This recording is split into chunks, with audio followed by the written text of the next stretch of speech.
एक बार की बात है, एक छोटे से गांव में एक आदमी रहता था। उसके घर के पास में एक पहाड़ था, जहां पर वो रोज सुबह जाता। उस पहाड़ पर थोड़ी देर के लिए वो बैठता, फिर वापस आ जाता। तो रोज की तरह वो सुबह सुबह जा रहा था। पीछे से उसका छोटा सा बेटा आया।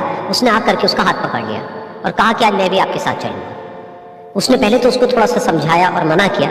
कहा कि जो रास्ता है वो बहुत ही छोटा है और चढ़ाई बहुत ज्यादा है, तो तुम मेरे साथ नहीं चल पाओगे। लेकिन फिर जब उस बेटे ने जिद करी तो पिता मान गया। तो दोनों पहाड़ पर चढ़ने लगे। पिता ने बेटे का हाथ कस के पकड़ा हुआ था। लेफ्ट साइड में पहाड़ थे, राइट साइड में खाई थी और रास्ता बहुत ही छोटा था। और वो पहाड़ की चोटी तक पहुंचने ही वाले थे, तभी रास्ते में एक बड़ा सा पत्थर आया। क्योंकि पिता उस रास्ते पर रोज आता था, तो उसको पता था कि वहां पे पत्थर है, तो वो साइड से निकल गया।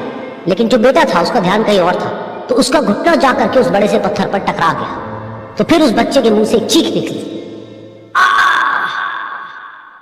और जैसे ही वो चीखा, उसकी आवाज उन पहाड़ों में गूंजने लगी। इससे पहले उस बच्चे ने कभी भी अपनी आवाज की गूंज नहीं सुनी थी, तो उसे समझ नहीं आया कि क्या हो रहा है। वो अंदर से थोड़ा सा घबरा गया। उसे लगा कि शायद कहीं कोई है जो छुप करके उसको देख रहा है और उसका मजाक उड़ा रहा है। फिर उस बच्चे ने बोला, कौन हो तुम? कौन हो तुम? तो जब उस बच्चे ने इस गूंज को सुना, उसे गुस्सा आ गया। उसे लगा कि कौन है ये जो मेरा मजाक उड़ाए चले जा रहा है।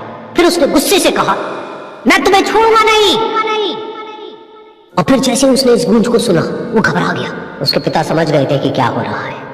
उसने अपने पिता का हाथ कस के पकड़ लिया और उनसे पूछा, कौन है ये जो मुझे इतना तंग कर रहा है? कौन है ये जो मुझे इतना डरा रहा है? तो उसके पिता थोड़ा सा मुस्कुराए और उन्होंने खाई की तरफ देखा और जोर से बोला, मैं तुमसे बहुत प्यार करता हूं। ये सुनकर वो बच्चा हैरान हो गया। उसे समझ नहीं आया कि वो क्या रहा है, कि वही इंसान जो उसका मजाक उड़ा रहा है और उसको तंग कर रहा है, वो उसके पिता को बोल रहा है कि मैं तुमसे बहुत प्यार करता हूं। तो उसके पिता ने अपने बेटे को देखा और वो समझ गए कि उसके मन में क्या चल रहा है। और फिर दोबारा उन्होंने बोला, तुम बहुत अच्छे हो। और ये सुनकर उनका बेटा भी थोड़ा सा मुस्कुराया और पूछा अपने पिता से कि ये क्या हो रहा है। और फिर उसके पिता ने अपने बेटे को समझाया, ये जो आवाज तुम सुन रहे हो ना, ये किसी और की नहीं है, ये तुम्हारी ही आवाज है जो कि पहाड़ों में गूंज रही है और तुम्हें अपनी ही आवाज सुनाई दे रही है। जैसा तुम बोलते हो ठीक वैसा ही तुम्हें सुनाई देता है। अगर तुम गुस्से से कुछ कहोगे तो पलट करके जो आवाज आएगी उसमें भी गुस्सा हो, लेकिन अगर तुम कुछ अच्छा कहोगे तो वो आवाज भी अच्छी होगी। बिल्कुल इसी तरह से हमारी जिंदगी में भी होता है। जैसा तुम अपने मन में इस जिंदगी के बारे में सोचते हो, ये जिंदगी तुम्हारे लिए बिल्कुल वैसी ही हो जाती है।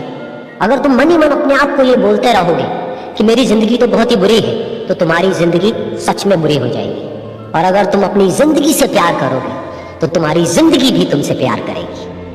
ये बात उस बच्चे के दिमाग में घर कर गई और फिर वो दोनों उस पहाड़ की चोटी पर गए। लेकिन बच्चे के दिमाग में यही बात घूम रही थी।